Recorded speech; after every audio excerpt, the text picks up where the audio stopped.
Alright guys, I'm here with another video for Formidable Foes, and this time it's gonna be the one versus Special Grade Curse Spirit.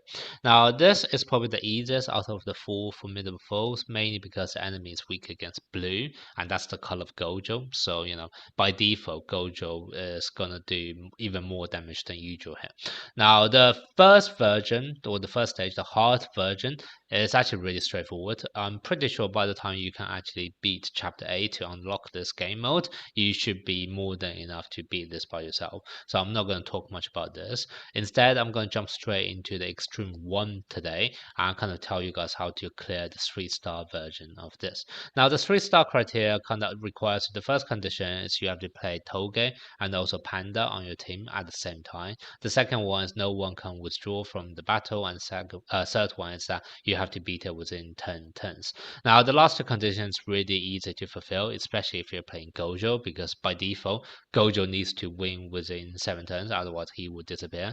And therefore, like as long as you are able to beat it with Gojo, no one would have died, and also you would have been able to clear it within 10 turns for sure.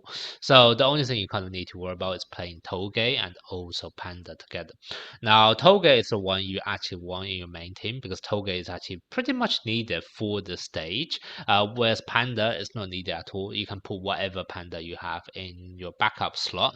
Doesn't have to be the SSR one. For example, you can see I just put the R version in order to actually clear the 3-star reward for this stage. Now let me show you the actual gameplay from when I managed to beat the stage with 3 stars. So the team is going to be Yaga, Toge, Kaito, and also Gojo. You can see the level of the characters and recollections, and also I'm going to tell you guys the level of the skills on all of those characters, so you have that for reference as well. Now the skills I'm going to tell you is more of just for reference, because you will see later on in the actual gameplay I one-shotted the boss with the ultimate attack on Gojo, so maybe you could have done it earlier, I don't know. All I know is that what the levels I have used was sufficient, but maybe you could have a slightly lower level and still get away with it. So basically on Yaga, I had his buffing skill at level 7. Um, on Kaito, his ultimate, which also is an offensive buffing skill, was at level 4.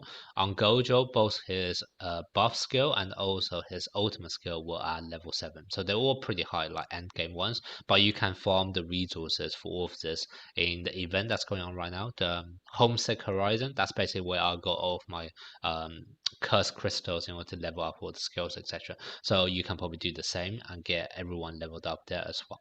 Now, Toge, so the skill level I just mentioned, those are just for reference, because I don't actually know what's the exact level you need in order, what's the minimum level you need in order to beat the stage. Like I said, I just kill the boss in one go, so maybe you could have done it earlier. However, there is a one hard requirement on skill level, and that's going to be on Toge's skill 2, which has to be a level 5, because that's the amount you need in order for Gojo to be able to use his ultimate on turn 3. And I will talk about why that's very important when I actually show you the battle itself, but just remember for now, Toge need minimum skill level 5 in order for my strategy to work. The other thing Toge also need as a bare minimum is that he need a plus 10 curse energy at the start of the battle. Now there's two ways of going about it. You can either get him to dupe 2, which would be able to give him plus 10 curse energy, or the other way round would be to give him a recollection, which give a plus 10 curse energy at the start of battle.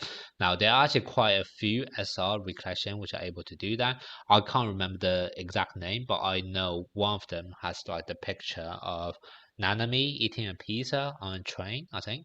So basically you can use that as our recollection, which is going to give a plus 10 curse energy at start battle, and that will be fine if your Toga is not at a plus 2 dupe. Now in terms of the recollections, basically just try to equip as many like damage buffing recollection as possible on your support characters. For Gojo, I think you probably do need to have pride on it, mainly because you would then be able to buff your ultimate skill twice.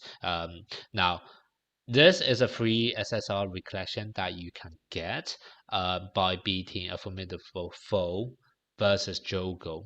And I already have a guide on my channel for that. I'll share the link in the description below if you want to understand what's kind of the strategy behind beating that in order to get this really strong free SSR recollection. But yeah, you kind of need that recollection on Gojo for this to work as well. Okay, so now let's go into the battle itself. Now, the main strategy behind this battle is that you want to charge up your ultimate skill on Gojo twice in this battle. And the reason that is the case is because this battle basically have two waves. First wave is going against these four enemies, and then the second wave is going to be up against the boss himself. Now, these enemies are really annoying in the sense that on turn 3, they're going to summon more of their friends. So let's say if you killed off 2 of those enemies and there are only 2 left in the first 2 turns, on turn 3, they're going to summon another 2, and then you'll be back up to 4 enemies again. So if you try to take them all out one by one with single target attack, it's going to take you forever, and Gojo can only be on the field for 7 turns. So that's kind of why this is just not going to be doable, and you have to use an AoE attack to wipe them all out in one go. And that's kind of why you really want to use Gojo's ultimate attack, which is an AoE, as quickly as possible, so that you still have quite a few turns left for the boss. And also, you also want to be able to charge up your ultimate skill again for the boss. So the idea is that you kind of need your ultimate skill to be charged up by turn 3 in the first wave, so that you're actually able to kill all of them, and then therefore give you 4 more turns up against the boss himself.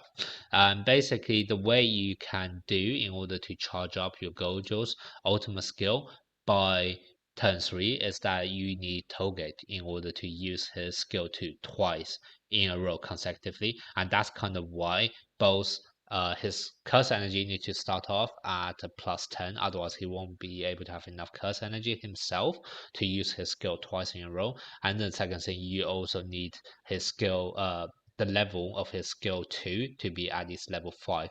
Otherwise, there's not going to be enough buff on Gojo in order for him to charge up his ultimate skill as well. So that's basically why those 2 hard requirements on Toge. I mean, there are other ways of charging up Gojo's ultimate. For example, there is an SSR recollection, which is able to increase ultimate gaining speed. However, that is an SSR recollection which not everyone have, and that's kind of why I'm showing you the more free-to-play friendly strategy here. Okay, now that's just one half of the equation in order for Gojo to be able to use his recollection. Sorry, for Gojo in order to use his ultimate on turn 3. The other half of the condition is actually Gojo need to kill off an enemy, because Gojo, whenever you kill off an enemy, you also get a boost to your ultimate skill gauge, and therefore Gojo actually need to do attacks in order to kill someone off, and that's kind of why you see me using skill 2 on Gojo in order to do that. And the reason why I'm using skill 2 is because I want to use my recollection on my Gojo straight away on turn 1. This Pride recollection is really good on Gojo for 2 reasons. One, it only have a cooldown of 5 turns, so that basically means within the 7 turns Gojo is on the field, you can actually use this twice, which is going to be very nice. And then the second thing is that this the buff from this Pride recollection will only be activated when you use a curse technique attack. However, Gojo also have a physical technique attack, which is his skill 2. So if I actually use his physical attack, then it wouldn't actually eat up or waste the buff from my recollection. So that's kind of why I can activate my recollection, however, does not actually use its effect when I actually use his skill 2, which is the physical technique attack. And that's kind of why I'm using skill 2 on my Gojo here. Now, obviously, my Gojo is built in the way that it relies more on his curse energy, and that's kind of why normally I wouldn't be able to one-shot the enemy. I think I'll go critical hit or like a black flash, so that's why I was able to like one-shot the enemy there, but normally you wouldn't be able to do so, and that's fine. Now for the second turn, it's going to be the same. Toge needs to be able to increase his curse energy. Now there are some tricky scenarios where when the enemy attack you, sometimes they suck out your curse energy, and if any one of them targeted Toge, they would have sucked out Toge's curse energy, and Toge wouldn't have enough to continue to use his skill 2 again for the second turn. If that happens, just simply restart the battle, just to make sure he's actually able to use his skill 2 twice in a row. And as you can see, after doing that, your special ultimate gauge on Gojo is going to be charged up, and that's kind of why on turn 3 I can then use his ultimate attack to wipe out all of those enemies in wave 1.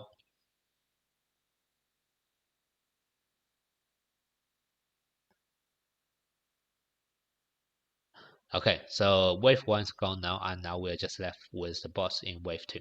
Now, remember, I have the recollection on Pride is basically a 2-turn buff. Well, actually, sorry, buffing up of the stats or the damage dealt on 2 curse technique energy. I have just used one of them in the first wave for my ultimate skill. So now there's only 1 buff left. So now the decision I have left on my Gojo is basically going to be 2 choices. One is going to be I can use my physical attack, or 2, I will be end up buffing myself. Now, because a physical attack doesn't actually do that much, I have ended up using my ultimate buffing up skill on my Gojo just so that I can get the most of my damage when I use his ultimate again later on at 10-7. Now, also, in order to actually use my ultimate again, I need to quickly charge up his ultimate skill gauge, and that's kind of why here you'll see me Toge is back to using skills 3 again to make sure that I have my ultimate ready for Gojo once again. And you can see here Gojo is buffing himself up.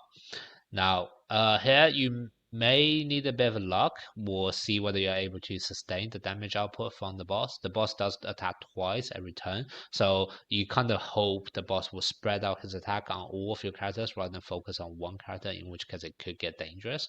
So you may need a tiny bit of luck here. Now, here I kind of repeat the same. Toge doesn't have enough to boost the whole team skill energy, so that's kind of why I went for normal attack, so I can boost up the whole team skill gauge next turn. And that's kind of what you're seeing me doing here on turn 6. Whereas what I'm doing on Gojo is I'm continuously buffing myself, but now also on turn 6, because the Pride recollection, this SSR recollection, is now out of cooldown, that's why I'm able to activate it again in order to use it. So you can see turn 6, a boost from Toge on the ultimate skill gauge, and also from Gojo's attacks himself, I am able to charge up his ultimate skill again for the 7th turn. And now this is where the nuke happens.